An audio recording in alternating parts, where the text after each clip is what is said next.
Okay, let's take some questions. Let's take some questions from the crowd. Anthony de los Santos is asking, is unemployment retroactive? Unfortunately, it is not retroactive. Okay, Jose Reyes is saying, no, I think there's a little bit of miscommunication here, Jose. Jose is saying, why did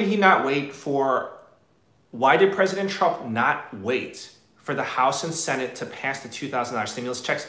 No, that's not what's going on. The House and the Senate, they will be voting to modify the $600 stimulus checks to $2,000. So it's not like Trump is saying, okay, we're passing the $600 stimulus checks and that's it, and the $2,000 stimulus checks are dead. That's not what's going on. What's going on is they're trying to modify the amount from $600 to $2,000. So I hope that's clarification of the standalone bill that will be voted on in the House of Representatives tomorrow and potentially in the Senate. So we'll see. Jonathan Asmat, will the government still fine you for not having health insurance? The answer is no. The government will not fine you. The fine used to be on your tax return, on your individual income tax return, the 1040.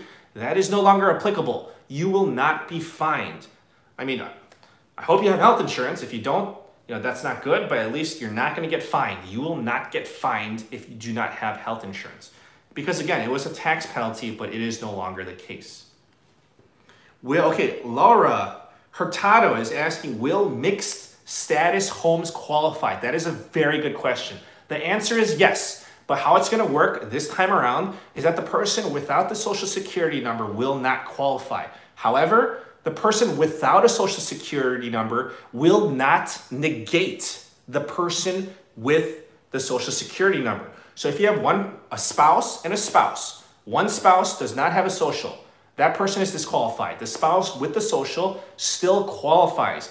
And if there's children, if you have one spouse with the social, then the children, as long as they're qualifying, they will qualify for the stimulus check money too in this second stimulus check. Very good question. I'm so happy you asked that. Thank you so much. Tito Fernandez is asking, what's the question? When we get in the money? When we get in the money. Okay, you're getting the money probably. Treasury Secretary Steven Mnuchin promised the money this coming up week, the first wave, the earliest wave, this week. Because President Trump delayed by a few days, it's most likely pushing the time frame back naturally a few more days. So I would expect the money to be in your bank account the week after this one that's coming up. Daniel Guerra is asking, how long before it actually sent out to us? See, that's the thing. The earliest wave would be coming probably the week after this, but as you know, it's going to be sent out in batches.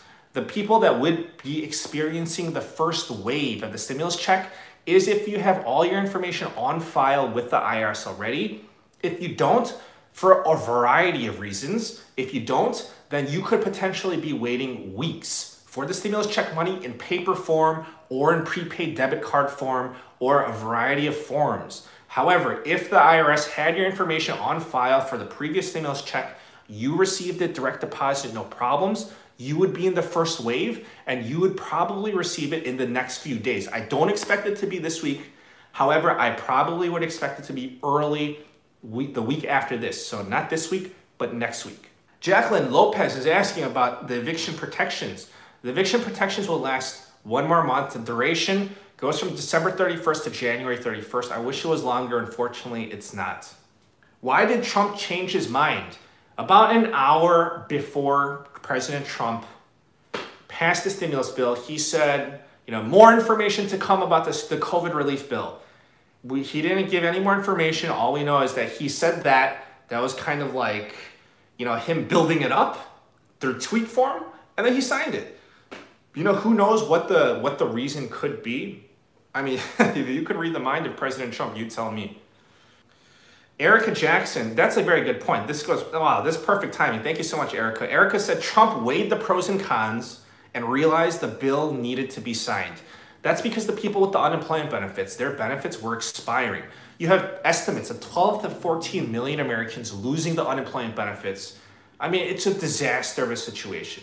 And then you also have all the other items like eviction protections and all the other items that were lapsing. Therefore, I would imagine that's the reason why President Trump wanted to get this signed and done at this point in time. Gabby Ashford, that's a very good question. Thank you for asking that. Do we qualify if we did not file 2019 taxes? Yes, you will qualify, but you will be delayed. You will not be in the batch of people where they send it to you first wave. You're going to have to file your 2019 or your 2020 taxes for you to claim this money. So the answer, technically speaking, is that yes, you qualify. However, unfortunately, you would be delayed because they don't have the necessary information that they need to process this money for you. Syed Vlogs 83 is asking about the PPP and the EIDL. We're going to have to wait on more information about the administration of those programs because what was already written in the bill is the dollar amounts and those items, but still the procedural items, they still need to be worked out. The PPP, okay, let's start with the EIDL. One part of it was a grant. The second part was the loan. If you missed the grant portion, that's the amount that you don't have to pay back, that's free money, then it's too late. If you missed the grant portion, then the only thing you're going to qualify is for the loan, unfortunately. The PPP, you're going to have to see if you qualify because the PPP in the first round had a much looser restriction. The restrictions are much more loose. They're going to make these restrictions for the second round of PPP more tight. There's more things that you will have to prove. So it's really going to depend on your situation. But those are excellent questions. I hope that's helpful, especially with the EIDL and hopefully with the PPP too.